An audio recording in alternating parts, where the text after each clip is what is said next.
Bonjour à tous, aujourd'hui je vous retrouve pour une nouvelle vidéo. Donc cette fois-ci ça sera un lecture manga, donc toutes les lectures manga que j'ai lues.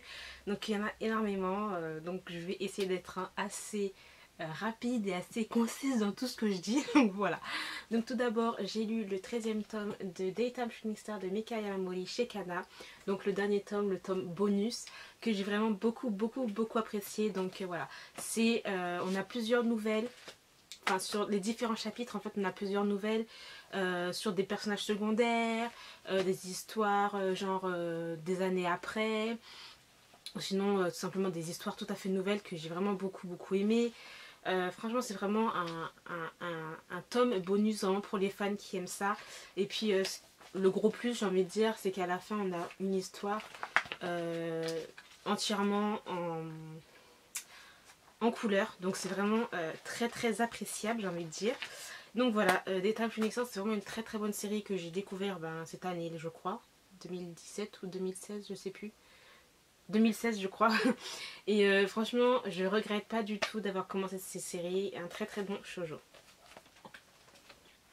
Ensuite, j'ai lu le premier tome de Last Hero Inuyashiki, oui, Inuyashiki.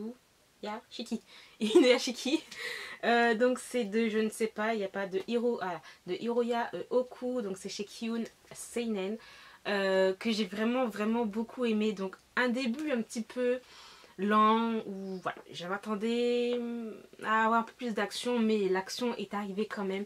J'ai vraiment beaucoup apprécié, donc je pense que vous avez pour ceux qui lisent beaucoup de mangas, etc., je pense que vous avez déjà entendu parler de ce manga là, tout simplement un père de famille qui a une apparence qui a une apparence assez vieille, donc il a que 50 ans, je crois 58 ans, mais son apparence est vraiment, on dirait, un vieux papy. Voilà, donc ses enfants sont très ingrats par rapport à lui. Bon, ils ne le respectent pas, ils ont honte de lui, sa femme n'en parlant pas. Et en fait, il essaye de faire tout en fait pour sa famille et voilà, ça marche pas. Et un jour, il va être diagnostiqué comme quoi il va mourir, il a que 2 mois à vivre et tout. Il veut l'annoncer à sa famille, mais bon, sa famille n'est pas très intéressée par ce qu'il a envie de dire. Et un jour, il va se retrouver sur une colline et il va y avoir une sorte d'explosion, je sais pas quoi. Il va se réveiller le lendemain matin et il va voir qu'il est bizarre. Enfin, son corps n'est pas comme avant. Il va repartir à l'hôpital et les gens vont être un peu surpris parce que sur le scan, enfin la radio qu'il va faire, ben on voit plus ses organes, etc. Il trouve ça trop bizarre, peut-être que c'est une erreur, etc. Et même lui, il ressent des choses bizarres, même quand il mange, il se sent bizarre, il y a sa peau qui s'enflamme, tout ça. Dans tous les cas, voilà. Et en gros, c'est ça l'histoire, enfin, pour ce premier tome-là, et j'ai vraiment beaucoup aimé. La suite, franchement, j'ai l'impression que la suite va vraiment donner du très bon. Les dessins sont vraiment très jolis, donc je sais pas de ce que je vous montre là, vous allez voir quelque chose. Mais les dessins sont vraiment très beaux. Franchement, j'ai rien à dire niveau dessin. Et voilà, le scénario aussi, j'ai adoré, donc je continuerai cette série pour sûr. Ensuite, j'ai lu un yaoi, donc Beast and Fist, de Norikazu Arikira, donc c'est chez Taifu, oui. Que j'ai adoré. Donc le premier manga que j'ai lu de cet auteur là, donc c'était Spicy and Sugary, que j'avais trouvé ça très moyen, voilà. Mais alors celui-là, je l'ai adoré du début jusqu'à la fin. Donc en fait, c'est l'histoire d'un inspecteur de police, donc c'est lui, donc je sais plus comment il s'appelle. Bon, je vais pas dire les prénoms parce que voilà. Donc c'est lui, l'inspecteur de police, et lui qui fait partie des Yakuza. Et c'était vraiment génial, j'ai adoré la relation, parce qu'en fait ces deux-là se connaissaient quand ils étaient plus petits et tout. Et lui n'arrivait pas à le saquer, quoi. Et au contraire, lui, il n'arrêtait pas d'être toujours derrière son dos. Ils avaient une petite relation, on va dire, chat-souris, j'ai envie de dire, voilà. Et c'était vraiment, enfin, j'ai adoré les dessins, sont très bons aussi, et j'ai adoré leur relation, parce qu'il y a une relation de confiance aussi qu'il faut qu'il s'installe, parce que voilà, lui c'est un yakuza, lui c'est un inspecteur de police, il sait très bien que dans le milieu où lui là gravite, voilà, il fait des choses pas très bien. Et il y a la confiance, tout ça. Enfin, vraiment, j'ai vraiment beaucoup aimé ce tome-ci. Ensuite, j'ai lu un shoujo, donc Full Moon, à la recherche de la pleine lune de Harina Tanemura, donc le tome 2. Donc j'ai acheté toute la série complète. J'avais vu en fait l'anime, comme je l'avais déjà dit, et j'ai adoré, donc c'est pour ça que j'ai voulu lire le manga. Et là, j'ai adoré aussi. Franchement, j'ai rigolé. Quelquefois, c'était très émouvant. Et voilà, c'est vraiment très très bon. Donc en gros, Full Moon, je vais refaire un petit peu le résumé vite fait. Mais Full Moon, en fait, c'est l'histoire d'une jeune fille de... Je ne sais plus, elle a quel âge, je crois qu'elle a 13 ans. Voilà, qui a été diagnostiquée comme quoi elle avait un cancer de la gorge. Et elle, son rêve, en fait, c'est de chanter. Malheureusement, par rapport à son cancer de la gorge, elle ne peut pas chanter, tout ça. Et ensuite, en fait, plus tard, elle va rencontrer des shinigami qui, normalement, sont censés prendre son âme. Mais ils vont en fait vont être touchés par son histoire et vont un peu la transformer en jeune fille de 16 ans pour qu'elle puisse auditionner et enfin voilà être enfin faire son rêve quoi, chanter etc. Et c'est vraiment son truc et j'ai vraiment beaucoup aimé ce tome 2 là.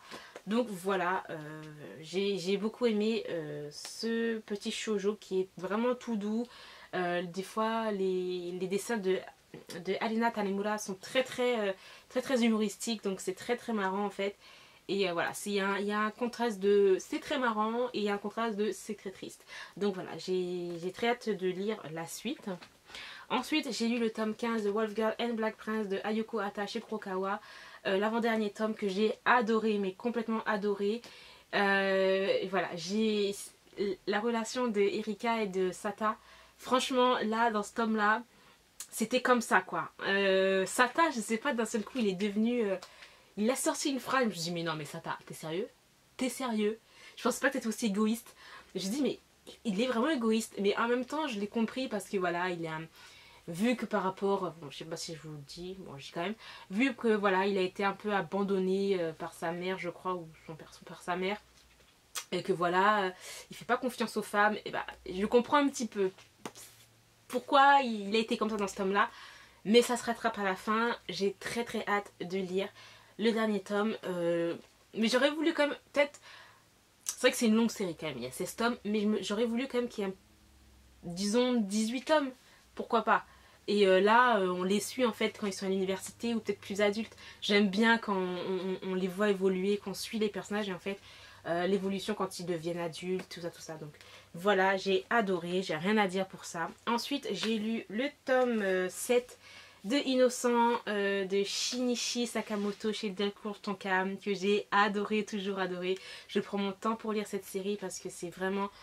C'est du très bon, franchement, j'adore. Moi, personnellement, j'adore. C'est de l'historique. Et comme je le répète à chaque fois, et à chaque fois, et à chaque fois... l'auteur adore faire des métaphores sur des trucs et c'est génialissime. Donc voilà, dans le tome 6 quand même j'avais un peu peur par rapport à... Parce que voilà, Charles-Henri, il était venu en mode je viens habillé en bleu, or que le bleu c'est la couleur de la royauté. Donc voilà, ça a agacé certaines personnes et qu'il allait peut-être être puni en fait et passer sous la guillotine, j'ai envie de dire. Mais en fin de compte, dans ce tome-ci là, non, voilà. Donc c'est pour ça que j'ai aussi beaucoup aimé. Je voulais pas que Charles-Henri parte tout de suite. Mais c'est super intense. J'ai adoré la façon dont Charles-Henri a fait son plaidoyer. C'était génial. Voilà, la fin du tome. Bref, c'est... La fin du tome, voilà, j'ai très hâte de lire. Il y a une relation un petit peu ambiguë qui se passe. Donc j'ai très hâte de voir ce qui va se passer dans le tome 8. Donc voilà, les dessins sont vraiment magnifiques. Voilà, c'est juste génialissime. Je n'ai que ça à vous dire. Une très bonne série. Ensuite, j'ai lu Plus jeune que moi de Shiro Hiro, donc le tome 1 chez Akata, que j'ai adoré. C'est vraiment, parce que c'est leur shoujo feel good. Enfin, c'est la collection Feel Good et c'est vraiment ça, c'est vraiment Feel Good. J'ai adoré, c'était frais, j'ai adoré les deux personnages, leurs deux caractères. Franchement, un très bon shoujo où tu passes un très bon moment. Donc en fait, c'est Miuro qui est lycéenne, qui est en seconde année et qui vient d'une famille assez nombreuse. Donc c'est elle l'aînée et elle s'occupe beaucoup de ses frères, etc. Et en fait, elle va rencontrer ce jeune homme-là qui va être en fait en difficulté. Et elle va le voir et elle va tout de suite aller vers elle va tout de suite le voir en fait pour lui demander si elle a besoin d'aide. Or qu'il y a beaucoup de personnes autour qui sont passées et qui lui ont pas demandé d'aide. Et le gars en fait il était un peu surpris. Et ils vont se rendre compte qu'ils sont dans le même lycée. Et à partir de ce moment-là, une amitié va commencer à se créer. Mais du côté de ce jeune homme-là, parce il a 1 an de moins qu'elle, bah, lui il veut plus. Et j'adore les rapprochements qu'il essaye de faire. J'adore. C'est trop bien. En plus, je crois que ça se termine en 3-4 tomes, je crois, ou 5 tomes cette série. Donc voilà, je trouve que c'est vraiment très très bon. Par contre, voilà, j'avais un petit problème avec les yeux du gars, enfin, surtout sur la couverture. Je trouvais que ça faisait un petit peu trop efféminé. Et puis en fin de compte, franchement, j'ai adoré les dessins. C'est la plume est, enfin, le coup de crayon est très léger. Et voilà, j'ai vraiment beaucoup aimé ce tome-ci. Et j'ai très hâte de lire la suite. Voilà. Ensuite, j'ai lu un autre yaoi, donc The Gentleman and the Stray Dog de Mio Tenuji, que j'ai beaucoup aimé. Donc en fait, c'est trois... En fait, il y a 3 histoires sur des personnages différents. Et j'ai vraiment beaucoup aimé aussi celui-là. J'ai adoré les dessins. Donc la première histoire, ça se passe en fait entre... un gars qui va rentrer dans un bar, qui va rencontrer un autre gars. Bon, je peux pas dire les prénoms, hein, parce que voilà, sinon c'est trop. Mais voilà, ils vont se rencontrer dans ce bar-là. Ben, c'est les deux là, voilà, c'est ces deux-là. Donc lui, en fait, il va entendre la conversation qu'il va avoir lui. Donc il dit comme quoi lui, ça a un très bon coup, tout ça. Et il va aller vers lui, il va dire oui, ben, si t'as un bon coup, voilà, si ça te dit, etc. Donc le gars est un petit peu choqué. Et puis, ils vont avoir cette relation la nuit. Et le lendemain matin, en fait, le gars, ben, lui, celui qui se vantait, ben, il va se rendre compte, parce que lui, il veut que des relations son lendemain, il va se rendre compte qu'en fait, il y a vraiment une très bonne alchimie entre eux, ça passe vraiment bien, mais le lendemain matin, le gars va dire que c'était juste une nuit, que lui, il est fiancé, qu'il va bientôt se marier avec une femme, voilà. Et à partir de ce moment-là, ça a commencé, la relation a commencé. Ensuite, on a une autre histoire. Donc l'autre histoire, c'est sur... toujours, en fait, c'est toujours dans le même bar, en fait, et c'est des personnes qui se rencontrent, enfin, il y a un petit lien, parce que c'est dans le même bar où ils se rencontrent tous, en fait. Et là, donc, la deuxième histoire, c'est sur plus un patron et son secrétaire qui est hyper rigide. Normalement, c'est le contraire, c'est plus le patron qui va être rigide, mais là, c'est le secrétaire. Et voilà, il va y avoir l'histoire aussi que j'ai vraiment beaucoup aimé. Parce qu'en fait, c'est 2 dominants, donc on va dire que ces deux-là, ils sont dominants, donc ils veulent pas être ils veulent pas être dessous mais dessus, si vous comprenez ce que je veux dire, voilà. Et la troisième histoire que j'ai vraiment beaucoup aimée aussi et qui est vraiment assez touchante, donc c'est l'histoire en fait de 2 personnes qui vont se rencontrer sur le quai d'un train. Donc il y a un agent qui travaille, un agent de quai, voilà, je sais pas comment on dit ça, hein, les agents de train là qui sont sur les quais, voilà. Et il va rencontrer un autre monsieur un autre gars qui est un peu plus âgé, et il croit qu'il est en fait il croit qu'il est sous, mais pas trop, c'est pas trop, enfin, oui et non, voilà.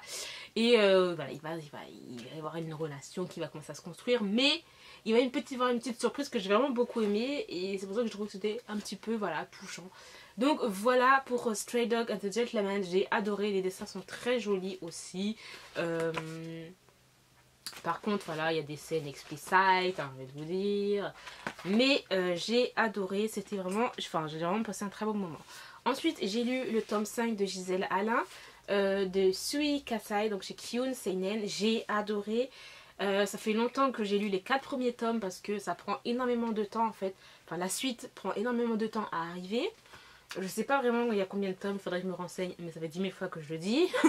Mais voilà, c'est du tranche de vie, c'est en fait l'histoire de Gisèle Alain qui vient d'une bonne famille, mais voilà, qui ne se sent pas bien, qui ne se sent pas à l'aise dans cette famille-là.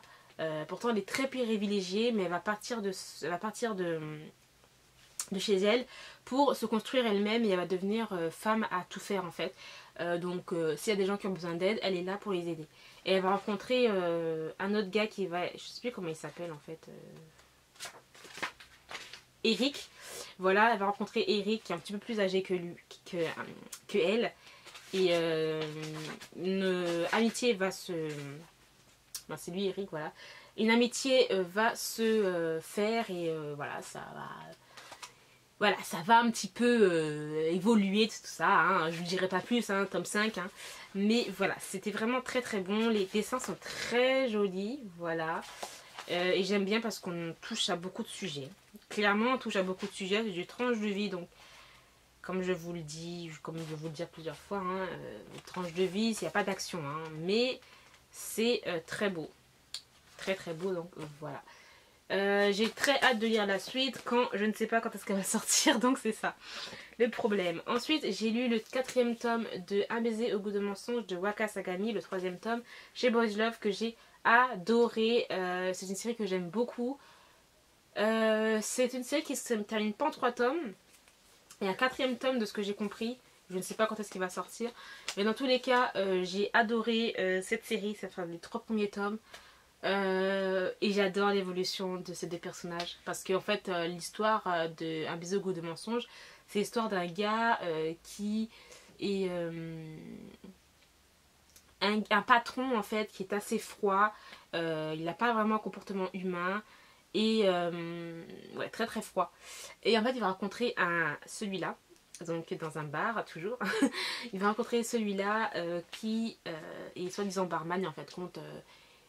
Il a un passé très, voilà, il a un passé assez, un passé et un présent, j'ai envie de dire, assez, voilà.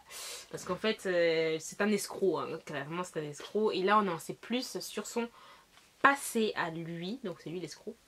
Et voilà, donc c'était vraiment génial. Les dessins sont vraiment très beaux. J'aime beaucoup, j'aime beaucoup. Voilà, j'ai juste ça à vous dire. Voilà, donc si le tome 4 sort, ben, j'aurais très hâte de lire ce tome-ci là. Ensuite, j'ai lu beaucoup de mangas, donc je vais essayer de me dépêcher. Donc j'ai lu le tome 2 du mari de mon frère de Gangoro Tagame, donc chez Akata, que j'ai vraiment beaucoup aimé aussi. Donc c'est vraiment un manga sur l'acceptation de la différence, tout simplement, de ne pas juger, etc. Et sur la communauté LGBT, voilà, que j'aime énormément. On a aussi beaucoup de petites histoires sur vraiment cette communauté-là, etc. Et c'est très très intéressant. Donc voilà, moi j'ai vraiment beaucoup aimé ce 2e tome-là. Je lirai le 3e tome. Je sais pas si je lis le 3e tome dans ma palle. Je crois pas. Mais voilà, c'est vraiment très très très bon. Donc voilà, je n'ai que ça à vous dire, c'est vraiment génial. Ensuite, j'ai lu le tome 1 de The Gentleman's Alliance Cross de Harina Tanemura, le tome 1 de chez Kana. Voilà, j'aime beaucoup cet auteur par rapport à ses dessins et tout. Et là, j'ai quand même beaucoup aimé celui-là, il était assez marrant en plus, je trouve. Donc en fait, tout simplement, l'histoire d'une lycéenne, voilà, qui a été adoptée par une famille et par rapport à ça, voilà, elle le prend très très mal, donc faut vraiment pas parler de ça. Et en plus de ça, elle a un passé assez sombre puisqu'elle faisait partie des délinquantes, tout ça, bref, voilà, c'est une ancienne délinquante. Et en fait, dans ce lycée-là, c'est en fait un petit peu... comment ils disent ça encore? Ils ont plusieurs catégories, chacun est classé en fait, il y a des rangs et des privilèges, donc il y a le rang bronze, argent, or. Ceux qui sont en or, bien sûr, c'est ceux qui sont vraiment très très privilégiés. Et en fait, elle est amoureuse du gars qui est dans cette catégorie-là, or, et elle va essayer de tout faire pour se rapprocher de ce garçon-là. Et c'était vraiment génial, j'ai vraiment beaucoup aimé. Les dessins sont vraiment très beaux. Franchement, ça m'a vraiment fait rire. Ça m'a fait penser aux animés que je regardais avant, genre Kodomo, je sais plus quoi, là, un truc dans le genre. Et ça me faisait vraiment rire. Ça m'a vraiment fait rire et c'était assez frais et tout. Ensuite, j'ai lu un autre Josei, donc le tome 1 et 2 de Spicy Pink. Le tome 1 qui est là et le tome 2 qui est là. Que j'ai vraiment bien aimé. Mais sans plus, voilà. J'adore cet auteur, donc c'est Wataru Yoshizumi, j'ai toujours un problème pour dire son prénom. Donc c'est l'auteur de Marmalade Boy, parce que j'aime énormément ce manga-là. Donc voilà, je me suis acheté celui-là et j'ai bien aimé sans plus. Bon après c'est l'histoire tout simplement d'une mangaka, shoujo en plus, voilà, qui va rencontrer un speed dating un chirurgien qui est très très arrogant et qui va lui sortir un truc du style oui, elle a cru, à la fin du speed dating en fait, elle a cru qu'il allait la prendre, l'embrasser, un truc dans le genre. Et en fin de compte, le gars il prend son visage, il la regarde et lui dit en fait, il faudrait que tu refasses un petit peu, genre remonter ton nez, faire des trucs comme ça. Et la meuf, elle a vraiment mal pris, ça m'a vraiment fait rire cette scène. Et en fait, il avait juste fait ça pour la taquiner. Et en fait, c'est leur histoire à eux deux. Il va y avoir aussi le passé du chirurgien qui va un petit peu, stopper un peu leur relation et tout. Et voilà. Franchement, c'est vraiment un bon Josei, mais c'est pas non plus exceptionnel. Donc voilà. Les dessins sont assez simples. Hein. Franchement, c'est du Wataru, hein, donc c'est très très simple. Mais moi, j'aime beaucoup, en fait. Donc je sais pas de ce que je vous montre. Est-ce que vous voyez quelque chose, Godness. Voilà. C'est très très simple, mais j'aime beaucoup. Et puis la fin, j'adore parce que c'est pas une fin genre où tout se termine bien. C'est une fin ouverte. On sait pas si la relation continuera ou pas. Et j'aime beaucoup comment la fin... le personnage disait ça, voilà. Ils vont vivre leur histoire au jour le jour. Peut-être qu'ils resteront ensemble, peut-être qu'ils resteront pas ensemble. Et dans tous les cas, voilà. C'était vraiment très très bien. Ensuite, j'ai lu le volume 5 de Tsubaki Love. Donc c'est de Kanade Minami que j'ai adoré. Par contre, des fois, je trouve que Tsubaki, la fille là, elle est un petit peu à claquer. Hein. Des fois, elle me saoule, mais à un point. Après, c'est vrai que tout ça, c'est la découverte et tout. Donc là, en fait, à la fin du volume 4, Kyota a décidé en fait, enfin le gars il a décidé que voilà on n'allait pas rentrer, parce qu'en fait ils étaient à un voyage scolaire et en fait normalement ils devaient rentrer et lui il a décidé que non on va pas rentrer, on va passer la nuit ici, on rentrera le lendemain matin. Et tout de suite on pense à voilà est-ce qu'ils vont sauter le pas et tout ça tout ça. Mais des fois franchement je trouve que le comportement de Tsubaki elle est un peu saoulante quoi, enfin je veux dire pourquoi tu le rejettes d'une force comme ça, mais je me dis heureusement quand même que Kyota est assez patient avec elle. Vraiment, heureusement qu'il est patient avec elle parce que moi, personnellement, elle m'aurait saoulée depuis longtemps parce que c'est du chaud, du froid, tu ressens des trucs. Si tu ressens des trucs, c'est bien. Pour elle, c'est mal, c'est la honte, c'est non, non, non. Bon, après, tout ça, c'est la première fois, donc bon, voilà. Hein. Mais j'ai vraiment adoré ce volume 5. Il a vraiment, par rapport au volume 4, il a... voilà, il a pris ses ailes. C'était vraiment génial, j'ai vraiment beaucoup aimé. Et voilà, donc j'aimerais bien quand même, j'ai vu qu'il n'y a pas marqué pour public averti, mais quand même je trouve que ce manga-là il devrait y avoir un public averti, parce qu'il y a quand même des scènes assez violentes, des scènes assez explicites je trouve, donc voilà. Et ensuite j'ai lu le tome 1 de Crimson Spell de Ayano Yamane, donc là je l'ai pris en fait en anglais, donc c'est celui-là que je voulais en fait. En fait, le tome 1 on le trouve pas, on le trouve plus, on peut le trouver soit dans des occasions, mais voilà, il n'est plus vraiment en vente, c'est vraiment difficile de l'avoir, tu peux l'avoir genre à 22 € le bidule chouette avec les frais de port, mais voilà. Donc moi je me suis pris le premier tome en anglais, ça ne matche pas avec les autres, mais c'est pas grave. J'ai très bien compris ce qui se passait, et franchement j'ai adoré, c'est vraiment trop bien, c'est fantasy, et j'ai vraiment adoré ce premier tome d'introduction. C'est trop bien. Comment vous expliquer ça? On est dans un royaume où c'est très fantasy, c'est très Moyen-Âge, tout ça, tout ça. Et un jour, il va y avoir des démons qui vont arriver sur ce royaume-là. Ils vont... comment ils disent ça encore? Ils vont attaquer ce royaume. Et il va y avoir l'héritier de ce royaume qui va devoir prendre une sorte d'arme qui a des pouvoirs démoniaques et il va devoir aller chercher un magicien ou une sorte de magicien, une sorte de mage pour libérer un peu tout ça. Et c'est de là, voilà, ça va, et à partir de ce moment-là, il va y avoir une quête, tout ça, tout ça. Et bien sûr, il y a des scènes explicites, donc voilà, c'est pour public averti encore une fois. Mais j'ai adoré, les dessins sont vraiment très très beaux. J'ai adoré et franchement je suis trop contente d'avoir découvert en fait cette série parce que cette mangaka je l'aime beaucoup par rapport à Viewfinder. Donc voilà pour ça. Donc voilà, j'ai terminé pour ce lecture manga qui est assez long. Il va durer, je pense, 22 minutes, un truc dans le genre. Mais voilà, c'était vraiment une très bonne semaine, enfin très bonne semaine lecture manga. Donc voilà, j'espère quand même que cette vidéo vous aura plu. Dites-moi si vous avez lu les mangas que je vous ai présentés et dites-moi ce que vous en avez pensé. Et dans tous les cas, je vous remercie encore de l'avoir regardé jusqu'au bout cette vidéo. Et puis je vous dis à très très bientôt. Bye! Shimmy, shimmy, cocoa pop. I think I like it. 긴장은 down, down.